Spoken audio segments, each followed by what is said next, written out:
సీతే మహాలక్ష్మిని యాక్సిడెంట్ చేయించిందని సాక్ష్యాలతో సహా చూపించే వరకు రామ్ కూడా ఏమీ మాట్లాడకుండా ఉండిపోతాడు.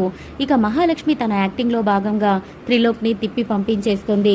ఇక అదే అదునుగా చూసుకొని గౌతమ్ రెచ్చిపోతూ ఉంటాడు. మొన్న నేను 2 లక్షలు తీసుకున్నందుకే నన్ను అంతలా చితకబాదింది. కానీ దేవత లాంటి మా పిన్నిని చంపాలని చూసిన ఈవిడకు మీరంతా కలిసి ఏ శిక్ష వేస్తారు అని ఫ్యామిలీ మెంబర్స్ అందరినీ రెచ్చగొడుతుంటాడు. ఇక మహాలక్ష్మి కూడా తన యాక్టింగ్ని స్టార్ట్ చేసేస్తుంది. చూసావు కదా రామ్, సీత నువ్వు ఇద్దరు కలిసి ఉండాలనే నేను కోరుకున్నాను. కానీ సీత నన్ను చంపాలి అనుకుంది. సీతకు ఎవరడ్డొచ్చినా సరే ఇలాగే చంపేస్తుందేమో. మీ అమ్మ కూడా నీకు ఇప్పుడు దూరం అయిపోయింది. ఇక మీద ఈ పిన్ని కూడా నీకు దూరం అవుతుందేమో అని నాకు భయం వేస్తుంది. సీత ఇక్కడే ఉంది అంటే నేను కూడా నీకు దక్కనేమో రామ్. నువ్వు అమ్మలేని వాడివైపోతావేమో. సీత విషయంలో నేను ఎలాంటి నిర్ణయం తీసుకోలేను రామ్. కాబట్టి సీత నీ భార్య, నువ్వే ఏ నిర్ణయమైనా తీసుకో అని మహాలక్ష్మి చెప్పే వరకు సీత మీ విషయంలో చేసింది చాలా పెద్ద తప్పు పిన్ని. అలాంటిది తన విషయంలో నేను ఎలాంటి నిర్ణయం తీసుకుంటున్నాను అన్నది మీకు నేను చెప్తాను అని చెప్పేసి రామ్ కోపంగా అక్కడి నుంచి వెళ్ళిపోతాడు. ఇక మహాలక్ష్మి తన రూమ్లోకి వెళ్ళగానే అర్చన కూడా మహాలక్ష్మి వెనకాలే వెళ్ళి చాలా పెద్ద తప్పు చేశావు మహా అని అంటుంది. నేనేం తప్పు చేశాను అని మహాలక్ష్మి అనగానే సీతను నువ్వు అలా వదిలేసి ఉండకూడదు. తనని పోలీసులకు పట్టించుంటే తన ఇక అక్కడికి వెళ్ళిపోయి ఉండేది కదా అని అర్చన అంటూ ఉంటే సీతను జైలుకి పంపిస్తే ఏం జరిగేది? మహా అయితే శివకృష్ణ రేపు బెయిల్ ఇచ్చి మరీ సీతను తీసుకుని వచ్చేవాడు. ఈ శిక్ష సీతకి సరిపోదు. సీతకి జీవితాంతం శిక్ష పడేలా చెయ్యాలి అనుకున్నాను. అందుకే ఇక్కడ శిక్ష వేయకుండా వదిలేశాను. అంతకన్నా పెద్ద శిక్ష, జైలుకు మించిన శిక్ష ఏముంటుంది అని అర్చన అనగానే అదే ఈ రామ్ ఇక్కడ ఉన్నాడు కదా, రామ్కి మనము నచ్చజెప్పాము అంటే తను సీతను వదిలేస్తాడు. సీతకు అంతకంటే పెద్ద శిక్ష ఏముంటుంది? ఇక తను ఎప్పుడు కూడా ఈ ఇంట్లోకి రాలేదు. రామ్ చేతే సీతని ఇంట్లో నుంచి గెంటించాము అంటే ఇక తను ఏ రోజు కూడా ఈ ఇంటికి తిరిగి రాదు. అందుకే నేను ఇలాంటి స్టెప్ తీసుకున్నాను అని మహాలక్ష్మి చెప్పగానే అర్చన ఒక్కసారిగా మహాలక్ష్మి కాళ్ళ మీద పడుతుంది. ఏం చేస్తున్నావు నువ్వు అని మహాలక్ష్మి అనగానే నీతో నేను ఇన్ని సంవత్సరాలుగా తిరుగుతున్నాను కానీ నేను ఇలా ఆలోచించలేకపోతున్నాను. నీ ఐడియాలు నాకు రావడం లేదు ఎందుకు అని అర్చన అడిగేసరికి నాలాగా నా పక్కన ఉంటే నీకు ఆలోచన రాదు. నాలాగా ఆలోచిస్తేనే నీకు నాలాంటి ఆలోచనలు వస్తాయి.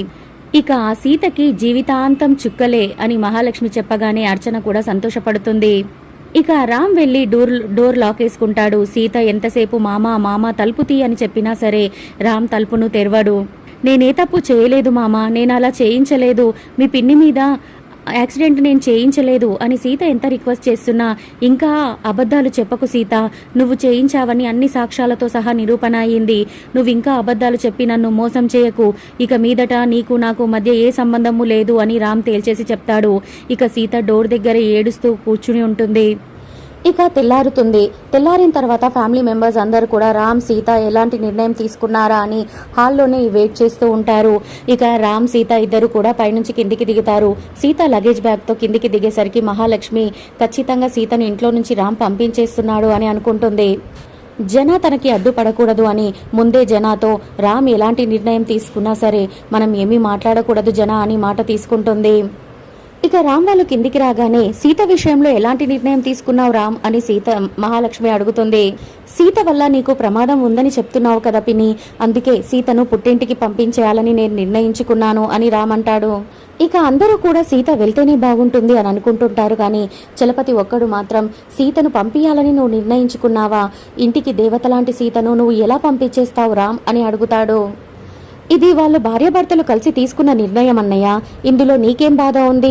రామ్ పంపించేయాలి అనుకుంటున్నాడు, అలాంటప్పుడు నువ్వు మధ్యలో ఎందుకు వస్తావు అని మహాలక్ష్మి అడుగుతుంది.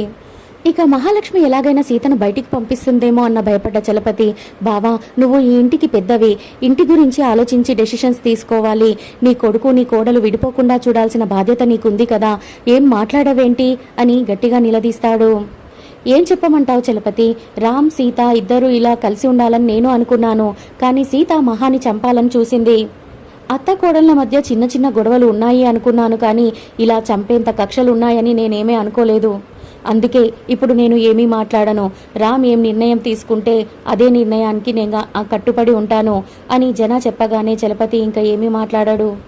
అయినా నీకేం తెలుసని అన్నయ్య అంతగానం తనని సపోర్ట్ చేస్తున్నావు?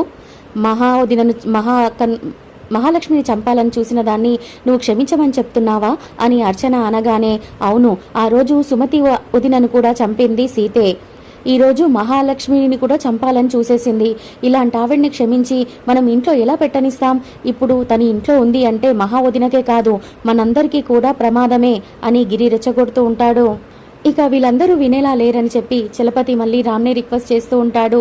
రామ్, విను రామ్, సీత మెడలో నువ్వు తాళి కట్టావు, సీతను నువ్వు ఎంతో ప్రేమించావు, అంతలా ప్రేమించిన సీతను నువ్వు ఎలా పుట్టింటికి పంపిస్తావు అని అడుగుతాడు. నేను సీతను చాలా నమ్మాను, అంతేకాకుండా చాలా గౌరవించాను, అందుకే మామయ్య తనను జైలుకి పంపించకుండా పుట్టింటికి పంపిస్తున్నాను. సీత జైలుకు పోకుండా కాపాడింది కూడా మహాలక్ష్మియే కదా, మహాలక్ష్మికి సీత జీవితాంతం రుణపడి ఉండాలి అని అర్చన అంటుంది. సీత, ఇక్కడ ఇంత జరుగుతూ ఉంటే నువ్వేమీ మాట్లాడవేంటమ్మా? నువ్వైనా చెప్పు, మహాలక్ష్మికి యాక్సిడెంట్ చేయించాలని చూసింది నువ్వు కాదని నువ్వైనా చెప్పమ్మా అని చలపతి అడుగుతూ ఉంటే, ఏం చెప్పమంటావు బాబాయ్? నా రామ్మామే నన్ను అనుమానించిన తర్వాత నేను ఏం చెప్తే మాత్రం ప్రయోజనం ఏముంది? మామ ఒక్కసారి నన్ను నమ్మేసి నేను తప్పు చేశాను అని నమ్మిన తర్వాత నేను ఇక మాట్లాడడానికి ఏమీ లేదు బాబాయ్ అని సీత సైలెంట్గా ఉంటుంది. ఒక్కసారి నీ అడుగు బయట పెట్టవే, ఇంకెప్పుడు కూడా నువ్వు ఈ ఇంటి వైపు తొంగి చూడకుండా నేను చూసుకుంటాను అని మహాలక్ష్మి మనసులో ఆనందపడుతూ ఉంటుంది. ఆ రోజు ఎవరో చెప్పుడు మాటలు చెప్పడం వల్ల ఆ రాముడు సీతని దూరం చేసుకున్నాడు. ఈ రోజు ఈ మెకానిక్ ఎవరో అబద్ధపు సాక్ష్యం చెబితే తన మాటలు నమ్మి నువ్వు నీ సీతని దూరం చేసుకుంటున్నావు రావు. చాలా పెద్ద తప్పు చేస్తున్నావు రామ్, తర్వాత చాలా పశ్చాత్తాపడతావు, ఆ టైం మళ్ళీ నీకు తిరిగి రాదు అని చలపతి హెచ్చరిస్తూ ఉంటే, ఆ మాటలన్నీ ఇప్పుడు అనవసరం అన్నయ్య, రామ్ సీతను వెళ్ళిపోమ్మని చెప్తున్నాడు, ఇంకా అలా నిలబడి చూస్తున్నావేంటి సీత, వెళ్ళిపో, ఇంకెప్పుడు కూడా ఈ ఇంటి వైపుకు తిరిగి చూడకు అని మహాలక్ష్మి గట్టిగా చెప్తుంది. ఇక రామ్ కూడా గట్టిగా ఏమీ మాట్లాడకుండా కోపంగా చూసే వరకు సీత లగేజ్ తీసుకుని బయటికి వస్తుంది. బయట ఉన్న సాంబన్న సీతను చూసి బాధపడుతూ, దేవతలాంటి నీకు ఇన్ని కష్టాలు వచ్చాయేంటమ్మా, నువ్వు ఇల్లు వదిలిపోవడం ఏంటమ్మా అని బాధపడుతూ అడుగుతూ ఉంటే, వెనకాలే వచ్చిన మహాలక్ష్మి, నువ్వు ఇక్కడ పనివాడివి, యజమానురాలు కాదు, బయటికి వెళ్లే వాళ్ళందరితోటి ముచ్చట పెట్టడం అని పని, వెళ్ళి నీ పని చూసుకో అని కోపడగానే సాంబన్న సైలెంట్గా అక్కడి నుంచి వెళ్ళిపోతాడు. ఏంటి సీత, ఇంట్లో నుంచి వెళ్ళిపోతున్నందుకు బాధపడుతున్నావా? ఇలా వెళ్లాల్సిన రోజు వస్తుందని నువ్వు అస్సలు అనుకోలేదు కదా. ఆ రోజు బ్యూటీ కాంపిటీషన్లో అందరి ముందు నా చెంప పగలగొట్టి నా పరువు తీశావు. నిన్ను నా ఇంటి కోడలుగా రావద్దు అని చెప్పినా సరే నా ఇంటికే కోడలుగా వచ్చావు. రామ్, చలపతి, కావేరి అండను చూసుకొని ఇంట్లో బాగా రెచ్చిపోయావు కదా. ఇప్పుడు ఈ ఇంట్లో నుంచి బయటికి వెళ్ళిపోతున్నావు. ఇంకెప్పటికీ కూడా ఈ ఇంట్లో నీకు స్థానం లేకుండా చేస్తాను. నీకు రామ్కి విడాకులిప్పించి రామ్కు నాకు నచ్చిన అమ్మాయితో పెండ్లి జరిపిస్తాను చూడు అని మహాలక్ష్మి చెప్పి వెళ్ళిపోతూ ఉంటే, చిటికేసి మరీ మహాలక్ష్మిని పిలిచి, నువ్వు చెప్పేదంతా నేను విన్నాను కదా, నేను చెప్పేది నువ్వు వినవా అని సీత అంటుంది. ఏంటే నువ్వు అని అంటున్నావు, అత్తగారనే గౌరవం లేకుండా అని మహాలక్ష్మి అనేసరికి, ఎప్పుడైతే నువ్వు నన్ను రామ్మామని విడదీయాలని ప్రయత్నాలు చేస్తున్నావు అని నాకు అర్థమయ్యిందో అప్పుడే అత్త అన్న గౌరవం పక్కన పెట్టేశాను. అందుకే నువ్వు అనే పిలుస్తాను.